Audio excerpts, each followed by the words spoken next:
अस्सलाम वालेकुम। हर social setup में डिफरेंट फैमिली सिस्टम्स होते हैं। हमारे यहाँ पाकिस्तान में जो मोस्ट प्रैक्टिस्ड फैमिली सिस्टम है वो एक्सटेंडेड फैमिली सिस्टम, ये जॉइंट फैमिली सिस्टम है। ये वो फैमिली सिस्टम है जिसमें एक ही छत के नीचे 2 से 3 जनरेशन्स रहती हैं। ये फैमिली सिस्टम एक बहुत बड़ी ब्लेसिंग है। इसकी और बहुत सारी खैरें और बरकतें हो सकती हैं अगर हम अपने बिहेवियर को थोड़ा थोड़ा इम्प्रूव कर लें। इस फैमिली सिस्टम में जिस बात पर मुझे सबसे ज़्यादा एतराज़ है वो ये है कि पेरेंट्स हमेशा अपनी अथॉरिटी या अपनी ओनरशिप अगली नस्ल को मुंतकिल करने में बहुत रिलक्टेंट रहते हैं, जिसकी वजह से बहुत सारी ख़राबियाँ पैदा होती हैं, लेकिन उस पर ना तो बात की जाती है, ना ही उस पर कोई सवाल उठाया जाता है। हमारे इस फैमिली सिस्टम में या इस सोशल सेटअप में लोग रिटायर तो हो जाते हैं, लेकिन अपने इख्तियारात से रिटायर नहीं होना चाहते।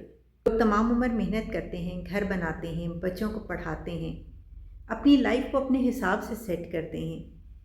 फिर रिटायरमेंट का टाइम आ जाता है, लेकिन वो अपनी ये अथॉरिटी, ये ओनरशिप और अपने फ़ैसलों का इख्तियार अगली नस्ल को सौंपने के लिए तैयार नहीं होते। आखिर ऐसा क्यों होता है? ये एक आम और बहुत दिलचस्प रवैया है और हर घर में देखने को मिलता है, लेकिन मुझे कभी उसकी वजह समझ नहीं आती। औलाद तो इंसान की सबसे प्यारी चीज़ होती है। जो तरक्की वो ख़ुद नहीं कर पाता, उस तरक्की की ख्वाहिश भी वो अपनी औलाद के लिए करता है। फिर जब उस औलाद की प्रैक्टिकल लाइफ का टाइम आता है तो उस टाइम पेरेंट्स अपनी अथॉरिटी और अपने फ़ैसलों का इख्तियार अपनी उस प्यारी औलाद को सौंपने में इस कदर हिचकिचाहट का शिकार क्यों होते हैं? इस रवैये के पीछे बुनियादी वजह अदम एतमादी है या अपना कंट्रोल खो देने का खौफ, जो उनको ये अथॉरिटी और ज़िम्मेदारी ट्रांसफ़र करने से रोके रखता है। कुछ लोगों के लिए उनका ओहदा, इख्तियार सिर्फ़ उनकी ज़िम्मेदारी नहीं होता, बल्कि उनकी शनाख्त बन चुका होता है।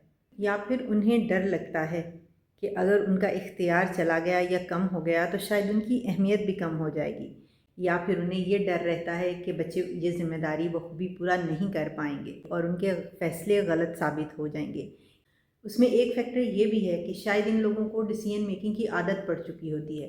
वो अपने फ़ैसलों पर अपना इख्तियार खोना नहीं चाहते और ना ही वो ये चाहते हैं कि ये फ़ैसले कोई और करे। आपको नहीं लगता कि हम ये ज़िम्मेदारी अगली नस्ल को मुंतकिल ना करके उनके साथ बहुत ज़्यादती कर रहे हैं? जब बच्चों को ज़िम्मेदारी मुंतकिल नहीं की जाती और उन्हें फ़ैसला साजी का इख्तियार नहीं दिया जाता, तो ना वो गलती करते हैं, ना वो ज़िम्मेदारी निभाते हैं, ना उनमें फ़ैसला करने की कुव्वत पैदा होती है। ये एक बहुत बड़ा सोशल इशू है जिसको एड्रेस करना ज़रूरी है, और मेरी तमाम पेरेंट्स से रिक्वेस्ट है कि आपने सारी ज़िंदगी फ़ैसले किए हैं। जब बच्चों का टाइम आता है या उनको ज़िम्मेदारी सिखाने का टाइम आता है तो फ़ैसला साजी और ज़िम्मेदारी का इख्तियार उनको दे दिया जाए, ताकि वो अपनी ज़िम्मेदारियों को बखूबी निभा सकें। क्योंकि अच्छे और कामयाब वालिदैन सिर्फ़ असासे नहीं छोड़ते, वो अपनी अगली नस्ल को ज़िम्मेदारी पूरी करने के लिए तैयार भी करते हैं। अपनी मेंटल हेल्थ का ख्याल रखें, चैनल को सब्सक्राइब करें। खैर व बरकत की दुआ।